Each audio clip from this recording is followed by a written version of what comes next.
expedited, according to the Home Secretary. I didn't know we expedited anything in this country. I made it actually happen and work efficiently. UK visa scheme being set up for students from Gaza and other young people fleeing the war there. Let's talk to pro-Palestinian activist Yvonne Ridley about that. Good morning to you, Yvonne.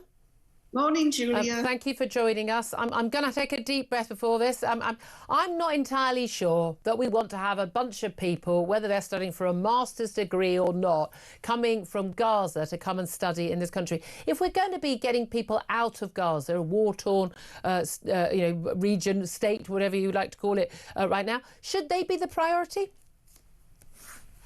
Well, when you look at the quality of the students that we're talking about students that have won scholarships to Ivy League universities, Harvard, Oxford, Cambridge.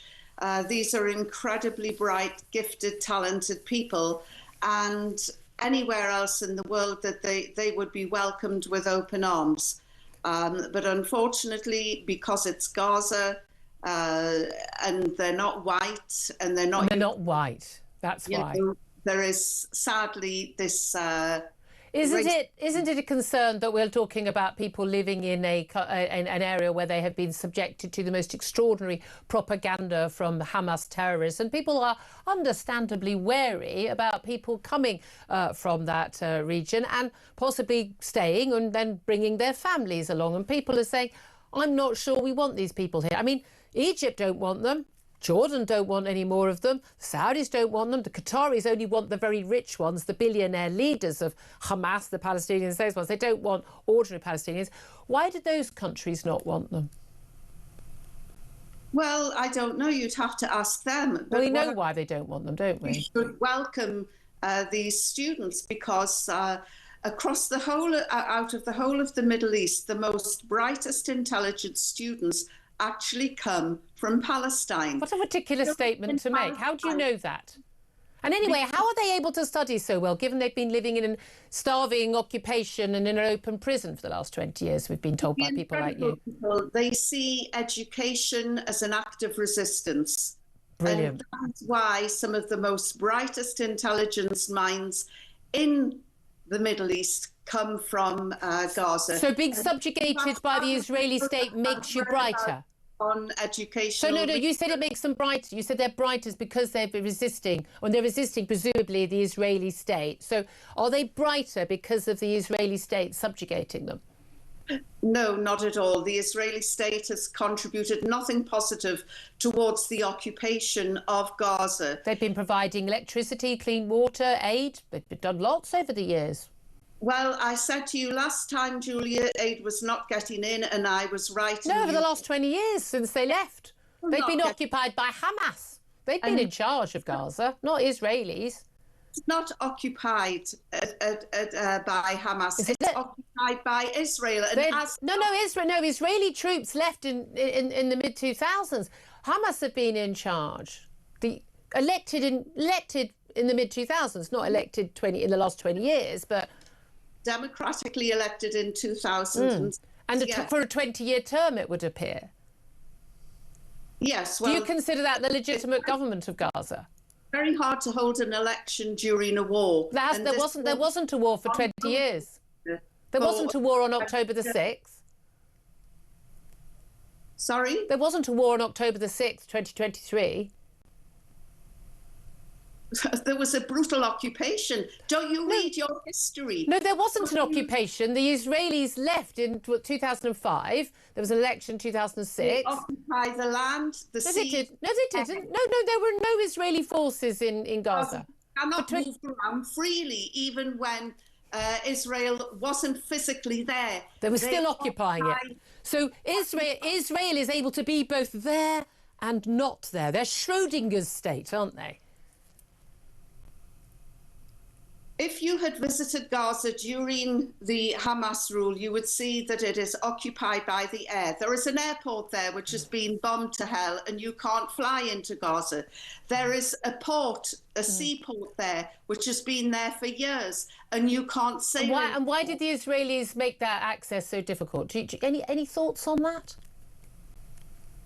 because they want to ethnically cleanse and wipe out. Because Hamas was bringing in items to be used as weapons against Israel. You know that perfectly well. What do you make of Greta Thunberg and her mates off on another flotilla trip from Barcelona? They left on Sunday to go to Gaza. They had to turn back because there was too much wind. You couldn't make that up. They've now set off again yesterday, heading over to Gaza. They say they're bringing aid. Of course, they're not bringing much aid.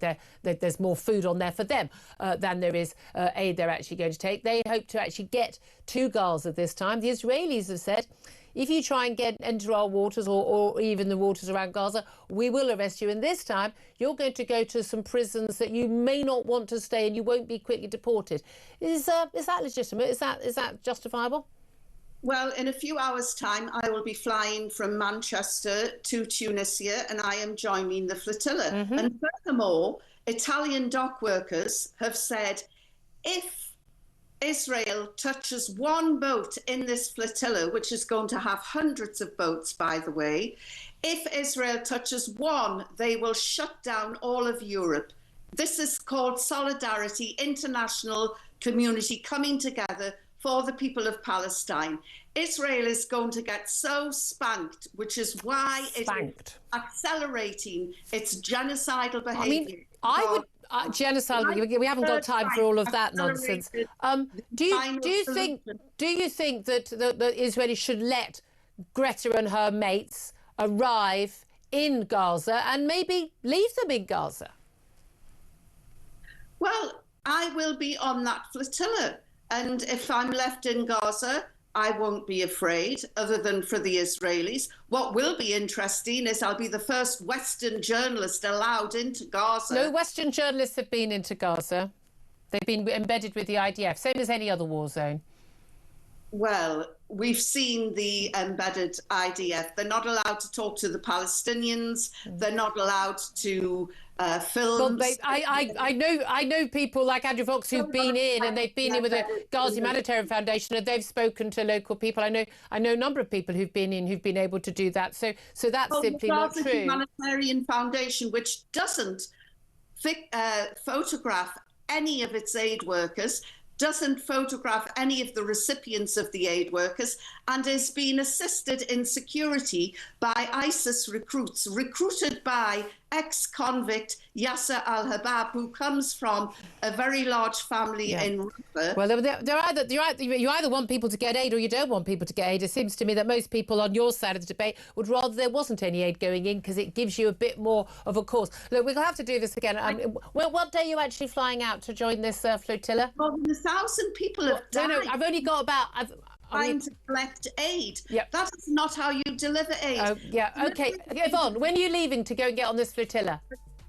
And that's something else. When are you leaving? I've got 10 seconds left. When are you leaving to get on this flotilla?